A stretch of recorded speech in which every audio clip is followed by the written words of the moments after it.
Hello friends, welcome back to info talk show. നമ്മുടെ പുതിയൊരു വീഡിയോയിലേക്ക് എല്ലാവർക്കും സ്വാഗതം.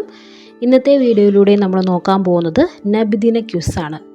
വരുന്ന നബിദിനവുമായി ബന്ധപ്പെട്ട് നടത്തുന്ന ക്വിസ് മത്സരത്തിൽ പങ്കെടുക്കുന്നവർക്ക് വേണ്ടിയിട്ടാണ് ഈ ഒരു വീഡിയോ തയ്യാറാക്കിയിരിക്കുന്നത്. കുറച്ച് പ്രധാനപ്പെട്ട ചോദ്യങ്ങൾ തന്നെയാണ് ഉൾപ്പെടുത്തിയിരിക്കുന്നത്. അതുകൊണ്ട് തന്നെ വീഡിയോ മുഴുവനായിട്ട് കണ്ടു നോക്കുക. നബിദിന ക്വിസിൽ 1ാം സ്ഥാനം കരസ്ഥമാക്കാൻ നിങ്ങൾക്ക് സാധിക്കുന്നതായിരിക്കും. അപ്പോൾ ആദ്യമായിട്ട് ഈ ഒരു ചാനൽ കാണുന്നവരാണ് നിങ്ങളെങ്കിൽ ഇപ്പോൾ തന്നെ സബ്സ്ക്രൈബ് ചെയ്യുക.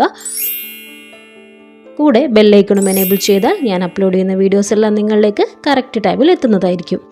അപ്പോൾ സമയം കളയാതെ ഓരോ ചോദ്യങ്ങളായിട്ട് നമുക്ക് നോക്കിയാലോ. ചോദ്യം ഇതാണ്: അറബികളിൽ ഏറ്റവും ശ്രേഷ്ഠമായ ഗോത്രം. അറബികളിൽ ഏറ്റവും ശ്രേഷ്ഠമായ ഗോത്രം ഏതാണ്? ഉത്തരം ഖുറൈശി. അറബികളിൽ ഏറ്റവും ശ്രേഷ്ഠമായ ഗോത്രം ഖുറൈശിയാണ്. അടുത്ത ചോദ്യം: ഇസ്ലാമിലേക്ക് ക്ഷണിച്ചുകൊണ്ട് തിരുനബി എത്ര ഭരണാധികാരികൾക്ക് കത്തയച്ചിട്ടുണ്ട്? ഇസ്ലാമിലേക്ക് ക്ഷണിച്ചുകൊണ്ട് തിരുനബി എത്ര ഭരണാധികാരികൾക്ക് കത്തയച്ചിട്ടുണ്ട്?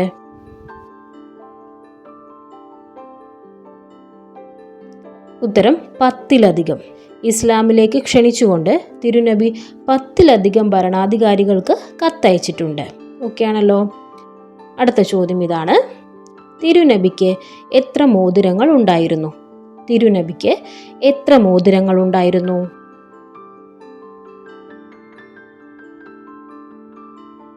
ഉത്തരം വരുന്നത് 2. തിരുനബിക്ക് 2 മോതിരങ്ങളായിരുന്നു ഉണ്ടായിരുന്നത്. ഇനി അടുത്ത ചോദ്യം ഇതാണ്: തിരുനബിയുടെ മോതിരം നഷ്ടപ്പെട്ടത് എവിടെ? തിരുനബിയുടെ മോതിരം നഷ്ടപ്പെട്ടത് എവിടെ?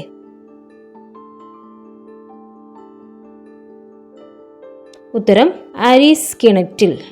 ഉത്തരം ആരീസ് കിണറ്റിൽ. തിരുനബിയുടെ മോതിരം നഷ്ടപ്പെട്ടത് ആരീസ് കിണറ്റിലാണ്. ഇനി അടുത്ത ചോദ്യം: ഏതു വിരലിലാണ് തിരുനബി മോതിരം ധരിച്ചിരുന്നത്? ഏതു വിരലിലാണ് തിരുനബി മോതിരം ധരിച്ചിരുന്നത്?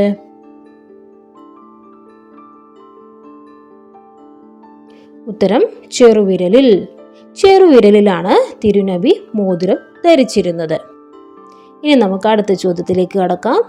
തിരുനബിക്ക് മരണകാരണമായ പനി ആരംഭിച്ചത് എന്ന്? തിരുനബിക്ക് മരണകാരണമായ പനി ആരംഭിച്ചത് എന്നാണ്? ഉത്തരം ഹിജ്റ 11-ാം വർഷം സഫർ 26-ന്.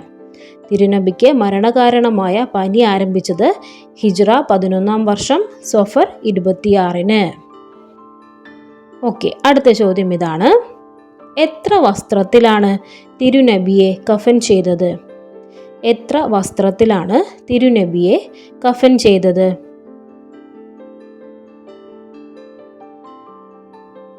ഉത്തരം 3 വസ്ത്രത്തിൽ. 3 വസ്ത്രത്തിലാണ് തിരുനബിയെ കഫൻ ചെയ്തത്. അടുത്ത ചോദ്യം ഇതാണ്: തിരുനബിയെ പ്രകീർത്തിച്ച് അറബിയിലെ പുള്ളിയില്ലാത്ത അക്ഷരങ്ങൾ മാത്രം ഉപയോഗിച്ച് കവിത രചിച്ച മലയാളി ആര്? തിരുനബിയെ പ്രകീർത്തിച്ച് അറബിയിലെ പുള്ളിയില്ലാത്ത അക്ഷരങ്ങൾ മാത്രം ഉപയോഗിച്ച് കവിത രചിച്ച മലയാളി ആരാണ്? ഉത്തരം ഉമറുൽ ഗാലി വെള്ളിയങ്കോട്. ആരാണ് ഉമറുൽ ഗാലി വെള്ളിയങ്കോട്? തിരുനബിയെ പ്രകീർത്തിച്ച് അറബിയിലെ പുള്ളിയില്ലാത്ത അക്ഷരങ്ങൾ മാത്രം ഉപയോഗിച്ച് കവിത രചിച്ച മലയാളിയാണ് ഉമറുൽ ഗാലി വെള്ളിയങ്കോട്. ഇനി അടുത്ത ചോദ്യം ഇതാണ്: മദീനയിൽ നബിയോടൊപ്പം ജീവിച്ച ആദ്യ ഭാര്യ ആര്? മദീനയിൽ നബിയോടൊപ്പം ജീവിച്ച ആദ്യ ഭാര്യ ആരാണ്? ഉത്തരം സൗദ. മദീനയിൽ നബിയോടൊപ്പം ജീവിച്ച ആദ്യ ഭാര്യയാണ് സൗദ. അടുത്ത ചോദ്യം: തിരുനബി വിവാഹം ചെയ്ത ഏക കന്യക. തിരുനബി വിവാഹം ചെയ്ത ഏക കന്യക ആരാണ്? ഉത്തരം ആയിഷ. തിരുനബി വിവാഹം ചെയ്ത ഏക കന്യക ആരാണ്? ആയിഷ. അടുത്ത ചോദ്യം: ഖുർആൻ എന്ന പദത്തിന്റെ അർത്ഥം. ഖുർആൻ എന്ന പദത്തിന്റെ അർത്ഥം എന്താണ്? ഉത്തരം നോക്കൂ, വായിക്കപ്പെടുന്നത്. ഖുർആൻ എന്ന പദത്തിന്റെ അർത്ഥം വായിക്കപ്പെടുന്നത് എന്നാണ്. അടുത്ത ചോദ്യം, ലോകത്ത് ഏറ്റവും അധികം വായിക്കപ്പെടുന്ന ഗ്രന്ഥം ഏതാണ്? ലോകത്ത് ഏറ്റവും അധികം വായിക്കപ്പെടുന്ന ഗ്രന്ഥം ഏതാണ്? ഉത്തരം ഖുർആൻ. ലോകത്ത് ഏറ്റവും അധികം വായിക്കപ്പെടുന്ന ഗ്രന്ഥം ഖുർആനാണ്. ഇനി ഖുർആനിൽ ആകെ എത്ര സൂറത്തുകളുണ്ട്? ഖുർആനിൽ ആകെ എത്ര സൂറത്തുകളാണുള്ളത്? ഉത്തരം 114. ഖുർആനിൽ ആകെ എത്ര സൂറത്തുകളുണ്ട്? 114 സൂറത്തുകളാണ് ഉള്ളത്.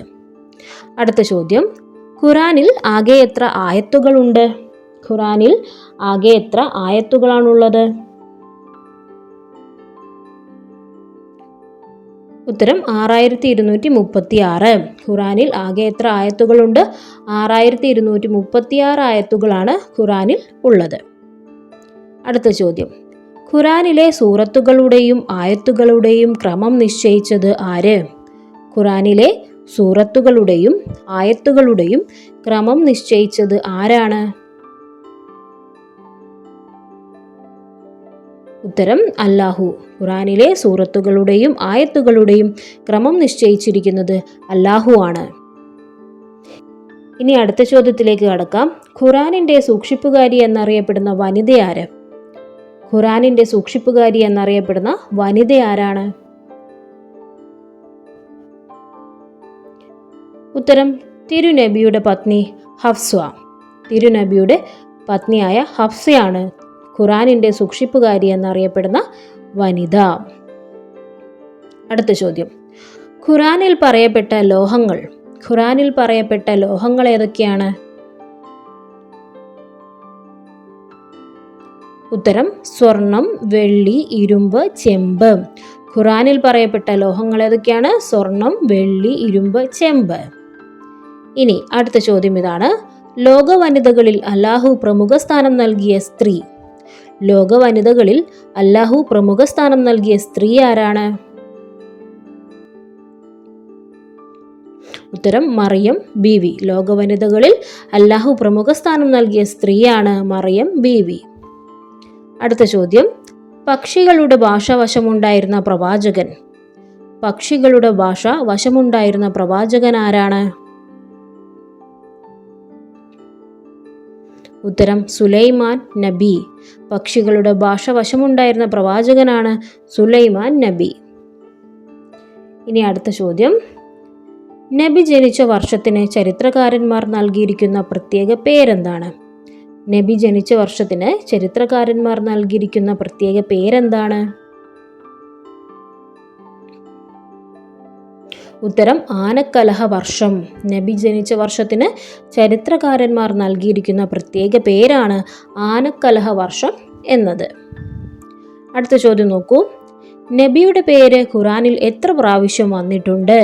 നബിയുടെ പേര് ഖുർആനിൽ എത്ര പ്രാവശ്യം വന്നിട്ടുണ്ട്? ഉത്തരം നോക്കൂ, 4 തവണ. നബിയുടെ പേര് ഖുർആനിൽ 4 തവണയാണ് വന്നിരിക്കുന്നത്. അപ്പോൾ ഫ്രണ്ട്സ്, നബിദിനവുമായി ബന്ധപ്പെട്ട ക്വിസിൽ ചോദിക്കുന്ന കുറച്ച് ചോദ്യങ്ങളാണ് നമ്മളിപ്പോൾ പരിചയപ്പെട്ടത്. എല്ലാം പ്രധാനപ്പെട്ടതാണ്, അതുകൊണ്ട് നന്നായി പഠിച്ചു വെക്കുക. അപ്പോൾ നിങ്ങൾക്കായൊരു ചോദ്യം തരാം. ആ ചോദ്യത്തിൻ്റെ ഉത്തരം എല്ലാവരും എന്ത് ചെയ്യുക? നമ്മുടെ കമൻറ്റ് ബോക്സിലേക്ക് രേഖപ്പെടുത്തുക. ചോദ്യം ഇതാണ്, അറബികളിൽ ഏറ്റവും ശ്രേഷ്ഠമായ ഗോത്രം ഏതാണ്? അറബികളിൽ ഏറ്റവും ശ്രേഷ്ഠമായ ഗോത്രം ഏതാണ്? വളരെ പ്രധാനപ്പെട്ട ഒരു ചോദ്യം തന്നെയാണ്. ഈ ചോദ്യത്തിൻ്റെ ഉത്തരം നിങ്ങളെല്ലാവരും നമ്മുടെ കമൻറ്റ് ബോക്സിലേക്ക് രേഖപ്പെടുത്തുക. ഒപ്പം നിങ്ങളുടെ പേരും കൂടെ ആഡ് ചെയ്യാൻ മറക്കണ്ട. ഓക്കെ, അപ്പോൾ ക്വിസ് മത്സരത്തിൽ പങ്കെടുത്ത് വിജയം നേടുമ്പോൾ നമ്മുടെ കമൻറ്റ് ബോക്സിൽ അത് അറിയിക്കാൻ മറക്കരുത് കേട്ടോ. ഇതുപോലെ കൂടുതൽ വീഡിയോസ് നിങ്ങൾക്ക് ആവശ്യമാണെങ്കിൽ ചാനൽ ഒന്ന് സബ്സ്ക്രൈബ് ചെയ്തോളൂ. കൂടെ ബെല്ലൈക്കണും എനേബിൾ ചെയ്യുക. നമുക്കിനി മറ്റൊരു വീഡിയോയിലൂടെ വീണ്ടും കാണാം. Thank you for watching.